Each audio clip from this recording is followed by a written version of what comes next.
Hi, this is Troy Lewis, lead pastor of Steamboat Christian Center, and this is Vision Moments, an inspirational videocast that provides vision, insights, and growth opportunities for you to stay resourced and connected to our vision to love God and to love people. Can't wait for you to hear today's episode. Hello, my name is Jeff Sublett. I oversee the youth and outreach here at Steamboat Christian Center in beautiful Steamboat Springs, Colorado. SEC's Vision Moments is an inspirational videocast that provides vision, insights, and growth opportunities for you to stay resourced and connected to the SEC staff and leadership, and also engaged in our vision to love God and love people. So if we're called to love God and love people, especially during this holiday season, I think that we all need to be just a little bit more grateful. Now, what does it mean to be more grateful? I asked my 13-year-old daughter that question last night, and she said, Thanksgiving, Dad, is a time where we have to be grateful for all we have. And when you give me my Christmas present on Christmas Day, I'm going to thank you and be more grateful. I'm like, okay, she just wants to go to the beach for Christmas. Now, she has great taste. I get it. Now, she's right. Obviously, we need to be grateful during Thanksgiving and when someone gives us a gift, but I would go a step further and say that not only during the holiday season should we be grateful, but all the time. 1 Thessalonians 5:18 says this. It says, be thankful in all circumstances, for this is God's will for you who belong in Christ Jesus. Now, I told you why should we be more grateful? Obviously, other than the fact that God calls us to in 1 Thessalonians, but also it's going to help you personally. Yale did a study and found 5 things that will help you in your personal life when you're more grateful. So number 1 is it increases positivity. When we take the time to focus on the good things in our life, we become more positive. By writing down what we're grateful for, it makes us choose positivity and not negativity. So number 1 is it increases positivity. Number 2 is it improves your self-esteem.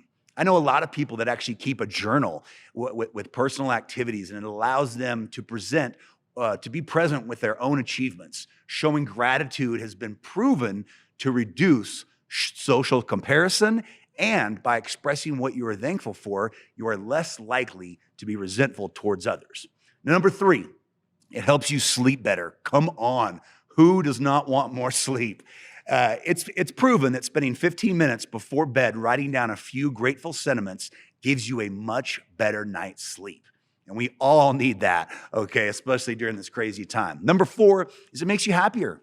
Showing gratitude means we're acknowledging the good things in our life and we'll naturally become happier. And number 5, the one that we all need, it reduces stress. Grateful people take better care of themselves, meaning in the long run, they live healthier lives and are therefore able to manage stress in a healthier way. Now, I answered the why. Obviously, God calls us to be more grateful, and personally, it will help you. But now, what about the how? How do I actually be grateful and not bitter and not hold grudges or be selfish and care about only myself? Well, many years ago, I was in my early 20s, not many years ago, okay, but I had this job as a waiter, and I was killing the game. I was so suave and nice to everyone and very efficient, and I was just like getting to be the top server. Well, our head training server was leaving, and I was like, man, it's time for me to get this promotion, and I knew I was gonna get it. I was the best one. Well, you know what? I didn't get it.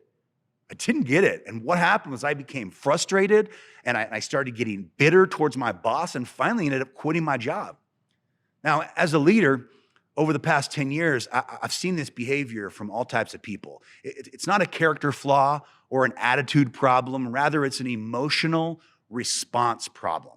The next time a good thing comes to an end in your life or my life, whether it's a job, financial change, relationship change, try to remember the great things that you had by getting the opportunity originally and try not to be bitter about it being taken away.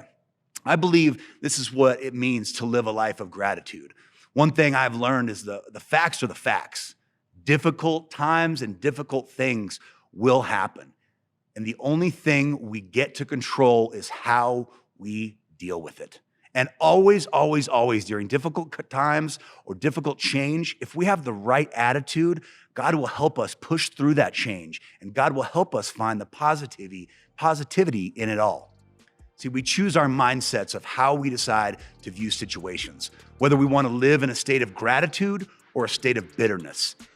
And one will bring us true joy and true happiness regardless of what the facts are. The other will bring us frustration and regret. So I choose to be grateful today. Now, who can you reach out to today and say thank you and be grateful to? This might be the easiest way for you to love people is to send them a text or a phone call. Choose to be grateful because everything we are and everything we have is from God.